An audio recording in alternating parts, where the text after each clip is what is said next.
Huwag magyabang sapagkat lahat tayo ay uuwi rin sa lupa. Ang kayamanan at kapangyarihan ay walang saysay sa huling hantungan. Ang tao ay parang alikabok, mawawala at lilipas. Kaya't huwag sayangin ang buhay sa kayabangan, kundi gamitin ito sa kabutihan.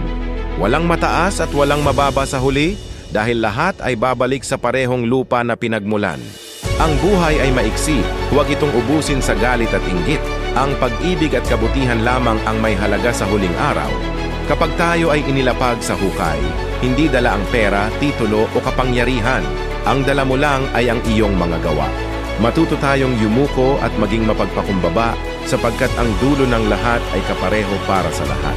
Habang may oras pa, piliin mong mamuhay ng may pananampalataya sa kataas-taasan na tagapaglikha at kabutihan dahil darating ang araw na wala nang balikan.